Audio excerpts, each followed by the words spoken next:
జై శ్రీరామ్. మీ ex pastor CH Anand. Bible study ప్రారంభిస్తూ ఉన్నాము. ప్రతిరోజు కూడా మీకు బైబిల్ నుంచి మీకు వాక్యము ఉపదేశించబడుతుంది. బైబిల్ నిజస్వరూపము, బైబిల్ యొక్క నిజస్వరూపము, బైబిల్ దేవుడి యొక్క నిజస్వరూపము, ఆయనలో ఉన్నటువంటి క్రూరత్వము కదా, ఆయన నమ్ముకున్నటువంటి ప్రజలు ఏ విధంగా ఉంటారో తెలుసుకోవాలంటే ప్రతిరోజు కూడా ఈ బైబిల్ స్టడీని మీరు ఆసక్తితో చూడండి. అంతేకాకుండా చివరి వరకు ఆలకించండి. అంతేకాకుండా ప్రతి ఒక్కరూ కూడా లైక్ చేయండి, షేర్ చేయండి, సబ్స్క్రైబ్ చేయండి. అంతేకాకుండా మాకు ఎక్కడి నుండి కూడా ఎలాంటి సపోర్ట్ కానీ గుర్తింపు కానీ లేనందువల్ల ప్రతి ఒక్కరూ కూడా మాకు ఆర్థికంగా సపోర్ట్ చేయవలసిందిగా అతి మిక్కులుగా మిమ్మల్ని కోరుతున్నాను. కింద ఫోన్పే నెంబర్ ఉంది. ఆ నెంబర్కి మీరు మీ స్తోమతను బట్టి సహాయం చేయండి. బలవంతం ఏమీ లేదు. మీ యొక్క సపోర్ట్ మమ్మల్ని ముందుకి నడిపిస్తుందని కోరుతున్నాను. జై శ్రీరామ్. దీపోపదేశ కాండము 12వ అధ్యాయం 2వ వచనం నుంచి 3 వచనాలు నేను ఇక్కడ చదువుతాను.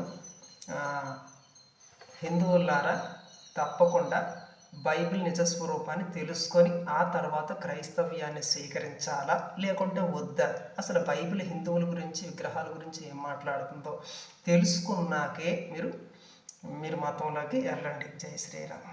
తెలుసుకోకుండా వెళ్తే హైందవ ధర్మము చెడ్డగా భావిస్తారు మీరు. జై శ్రీరామ్. ద్వితోపదేశకాండం 12వ అధ్యాయం 2వ వచనం నుంచి 3వ వచనం దాకా నేను చదువుతున్నాను.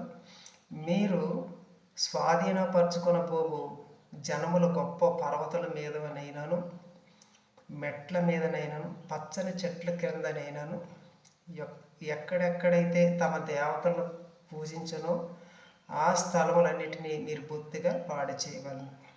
వారి బలిపీఠములను పడదోసి వారి విగ్రహములను పగలగొట్టి వారి దేవతా స్తంభములను అగ్నితో కాల్చి వారి దేవతల ప్రతిమలను కూలదోసి వాటి పేర్లు అచట లేకుండా నశింపచేయవలెను.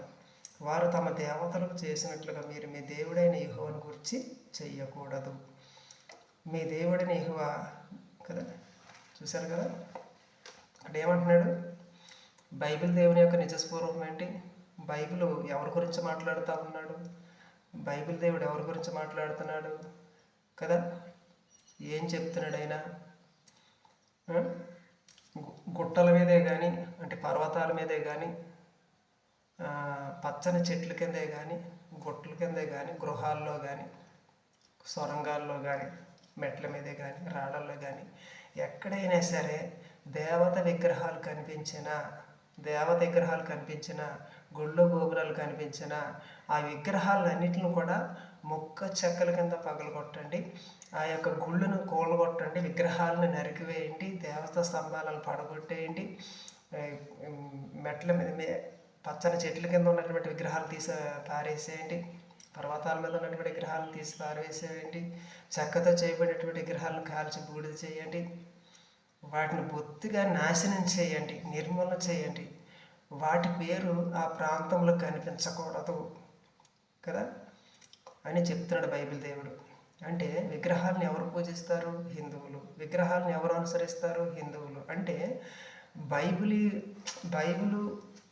బైబిల్ దేవుడికిని బైబిల్కిని హిందువుల మీద కదా ద్వేషం. కేవలము క్రైస్తవ మతాన్ని స్వీకరించిన ప్రతి వ్యక్తి కూడా హిందూ విగ్రహాలను ద్వేషించమని కదా ఇక్కడ ఈ వచనం చెప్తుంది, బైబిల్ చెప్తుంది. మన పుట్టుకరీత్యా హిందువులు, మనది భారతదేశంలో పుట్టాము. మన మన దేశంలో మనం క్షేమంగా బతుకుతూ ఉన్నాము. ఎక్కడి నుండి వచ్చినటువంటి పరాయి మతానికి సంబంధించిన బైబిల్లోని ద్వితోపదేశకాండం 12వ అధ్యాయం 2-3 వచనాల్లో మనం చూసినట్లయితే మన భారతదేశంలో ఉన్నటువంటి గుళ్ళు గోపురాలన్నింటిని కూడా కూలగొట్టమని, విగ్రహాలన్నింటిని కూడా తొలగించమని, ఆ విగ్రహాల పేర్లు అక్కడ కనిపించవద్దు, గుళ్ళు ఉండొద్దు కదా. నన్ను నమ్మినటువంటి ప్రతివాడు కూడా అక్కడ ఉన్న విగ్రహాల పేర్లు అక్కడ వినపడకూడదు. అంటే మన మతం విస్తరించాలి, క్రైస్తవ మతం భారతదేశంలో విస్తరించాలి. అక్కడ గుళ్ళు గోపురాలు అన్నింటిలో నాయన విగ్రహాలు తొలగించిన అక్కడ మన పేరు తప్ప అక్కడ వాళ్ళ పేరు ఉండొద్దని చెప్పి ఈ యొక్క బైబిల్ దేవుడు క్రైస్తవుల్ని ప్రోత్సహిస్తున్నట్టుగా ఇక్కడ మనం చూస్తాం. జై శ్రీరామ్. ఇప్పుడు చూడండి, మీరు ఆలోచించండి. అసలు మీరు హిందువులుగా పుట్టి భారతదేశంలో మీ తాతలు ముత్తాతలు విగ్రహాలను ఆరాధించారు. ఎంతో క్షేమంగా బ్రతికినటువంటి మీ దేశంలోని అనాగరికమైనటువంటి ఒక బైబిల్ దేవుడు మన ప్రాంతంలోనే అడిగిపెట్టి మిషనరీల ద్వారా సంస్థల ద్వారా వచ్చి పాస్టర్లు గల్లీకి పుట్టుకు వచ్చి సువార్తలు ప్రకటిస్తూ ఉంటే వారి సువార్తలు మీరు ఆలకించి క్రైస్తవ్యాన్ని కానీ స్వీకరిస్తే, ఇలాంటి బైబిల్ మీరు చదివినట్లయితే కదా, మన విగ్రహాల పరిస్థితి ఏంటి, మన దేవాలయాల పరిస్థితి ఏంటి ఆలోచించండి. దీన్ని మనం స్వీకరించాలా వద్దా అన్నది మీ నిర్ణయం మీదే ఆధారపడి ఉంది కదా. గీతోపదేశకాండం 12:2-3 వచనాల్లో ఏముందో నేను ఇప్పుడు మీకు వివరించాను, మీకు అర్థమైంది అనుకుంటాను. జై శ్రీరామ్. తప్పకుండా ఈ బైబిల్ స్టడీని మీకు అర్థమైంది అనుకుంటాను, చెప్తున్నాను. జై శ్రీరామ్. కనుక ఆపేయండి, ఇంకా పరాయి మతాన్ని స్వీకరించడం ఆపేయండి, పరాయి మతాన్ని స్వీకరించడం ఆపేయండి. మన హైందవ సనాతన ధర్మాన్ని గౌరవించాలి. ఎక్కడి నుండి వచ్చినటువంటి పరాయి మతం ఇది, ఎడారి మతం ఇది. ఈ బైబిల్ దేవుడు మన విగ్రహాలు పగలగొట్టమని, గుళ్ళు గోపులను తొలగించమని, వాటి పేరు అక్కడ కనిపించొద్దని చెప్పి చక్కగా బోధిస్తూ ఉన్నాడు. ఇలాంటి వచనాలన్నింటిలో కూడా మన హిందువులు క్రైస్తవులుగా మారినట్లయితే, వీళ్ళకి చెప్పినట్లయితే వీళ్ళు చేసే పని అదే ఉంటుంది. తిరుపతి, శ్రీశైలము, విజయవాడ, ఇలా ఎన్నో పవిత్రమైనటువంటి పుణ్యక్షేత్రాలు ఉన్నాయి.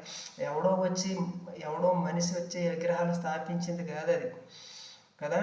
మహర్షులు ఎంతో పుణ్యం చేసుకున్నటువంటి మహానుభావులు భగవంతుని యొక్క స్వరూపంలోని మహర్షుల రూపంలో వచ్చి అక్కడ తపస్సు ఆచరించి ఒక్కొక్క విగ్రహాన్ని వాళ్ళు ప్రాణప్రతిష్ఠ చేసి పుణ్యక్షేత్రంగా అక్కడ స్థాపించడం జరిగింది. అందుకే కొన్ని లక్షల మంది అక్కడికి వెళ్ళి కదా భగవంతుని ఆరాధిస్తూ ఉంటారు. అలాంటి పుణ్యక్షేత్రాల్లోనే ఇలాంటి బైబిల్ చదివినటువంటి మతస్థులు అక్కడ ఉన్నట్లయితే మన పుణ్యక్షేత్రాల పరిస్థితి ఏంటి ఆలోచించండి. కనుక తప్పకుండా ప్రతి ఒక్కరూ కూడా క్రైస్తవుని స్వీకరించే ముందు స్వీకరించాలా వద్దా అన్నది మీరు 1-10 సార్లు ఆలోచించండి. మీరు ఒకవేళ క్రైస్తవ మతాన్ని స్వీకరించినట్లయితే మీ అంత అజ్ఞాని, మీ అంత పాపులు మరొకరు ఉండరని నేను అంటున్నాను.